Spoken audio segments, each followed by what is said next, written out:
Who's your customer? And most people, who is your customer, and also who isn't your customer? Right. Exactly.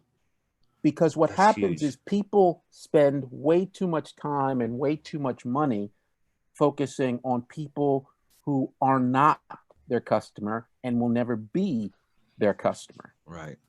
And what we have to do if we want to be successful, because marketing is expensive. So we want each marketing dollar that we spend to really be effective. So to do that, we have to exclude as many people from our pool as we can, so we can just focus our message to those folks who are their customers. My in hanging around this the real estate business here, in this wholesaler business, not the club, but just in general, people are not as focused as they should be. If you ask them who their customer, if you're wholesaling, for example. Correct. Okay, so who are your customers? They would have a difficult time telling you, but they shouldn't. They should know exactly who their customers are on both sides. Who the potential sellers, where are they? What type of house do they have? Why are they motivated? How are they motivated? And on the cash buyer side, who are they looking for? Are they looking for, are they looking for the occasional cash buyer? Are they looking for the cash buyer that is has never done this before? The corporate cash buyer? Who are they actually looking for? You really have to, if you're going to be serious about this, you really need to say, okay, who is my customer? Because then once you know who your customer is and who your customer isn't, then you can go about by providing value for that particular customer. Gosh, I really believe that. That's powerful. Yeah, but a lot of people get discouraged with the marketing, get discouraged with the leads, get discouraged with the phone calls, the conversations with potential prospects when they realize that this one wasn't the one, and the next one wasn't the one after that wasn't the one. But see, that's the beauty of it, though, and that you're talking about, and that's being able to know the difference between who is your customer. You're not looking for all of them to be your customer. You're basically just looking for those that are your customer, and to recognize the difference between the two is really what makes you a great business person, especially in the real estate business, and to not waste time on the non-customer, but to get right to business with the one that is a customer that can do business today. I love what you said in this video on Facebook, on the Real Estate Wholesalers Club Facebook group, where you were talking about your value proposition. Yes. And value proposition is not even probably going to even be important for you if you don't know who your customer is. they go hand in hand. Yeah. The customer segment goes hand in hand with the value proposition, because your value proposition will change based upon who the customer segment is. So if we're a wholesaler and we have two customer segments, we have the seller on one side and the cash buyer on the other side.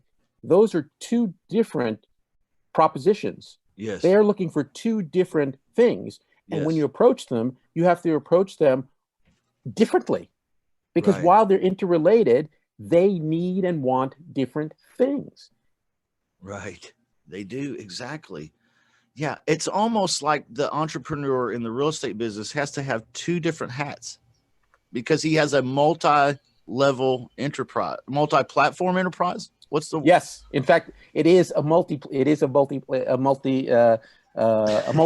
platform is the kind of business model it is. Yeah. Now you guys know, if you've listened to any of the 2.0 courses I've done, in the very first video of both of them, I call the real estate wholesaling business a multi-level, or not a multi-level, but multi-platform business. Yeah, multi-sided platform. Yeah. And I stole that from Dr. Terrence Brown. So did you? It is. It exactly is that. And what's important as well about this, there are a whole bunch of things that I want to get to, but it's related to this. It's related to the value proposition as well. Is this idea of USP, which stands for unique selling proposition, Right. and also your competitive advantage. The Okay. USP, the unique selling proposition, Yep. that's your business's silver bullet, right? It is why you and not the guy next door. Why should the seller sell to you? Great. And not the guy next door? Why should the buyer, the cash buyer, buy from you, right, and not the next guy next door? And what's happening now with the proliferation of courses and TV programs talking about wholesaling, the number of wholesalers, of course, has increased tremendously over the last couple of years. And the challenge there is that there's more competition now for us. Yeah, sure.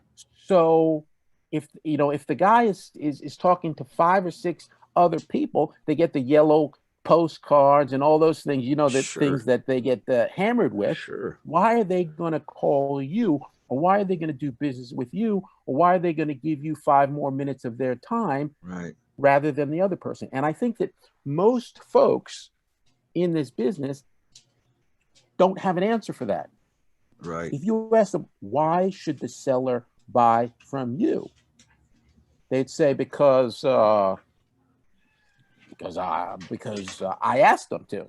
Well, the other person asked them to too. Well, I offer, I am offering him money. Well, the other person is offering him money too. But what is the reason they should do business with you? And this requires some self-reflection.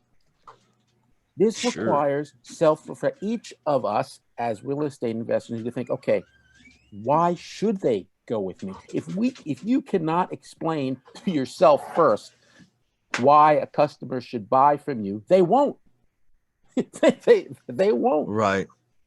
You have to believe that by doing business with you, that the customer is going to be better off than doing business with your neighbor, because you're nicer, you're kinder, you're quicker, you give better customer service, you're more earnest, whatever the reason may be. Right. There has to be a reason, because once there's a reason and you believe it, then you're going to be able to sell your socks off. Because if you really believe that the customer needs to do business with you, you're not going to take no for an answer. You say, you've got to do it. This is the best deal that I can give you. Wow. And these are the reasons. Wow. Well, I don't think I want. No, you have to do it. This is the reason. You come back again and again, and you use all your passion and all your ability to persuade to get that person to really understand that he has to do business with you. Yes. He can't do business with anybody else. Man, do you see a difference, guys, in your approach versus what he just described? Big difference, night and day for most of us. Night and day for most of us are coming like a beggar, like a servant, hoping they'll forgive your lowness and have mercy on you and give you some money in exchange for this, or do the deal with you. But this is a paradigm shift, guys. Catch it while you can. They are not doing you a favor. You're doing them a favor. Correct. You're trying to separate them from their money, and and you're offering value for this in exchange. It's not a ripoff. It's not a scam. It's a fair exchange. But do you believe in it? I think is what you're getting at. Yep, you have to believe it.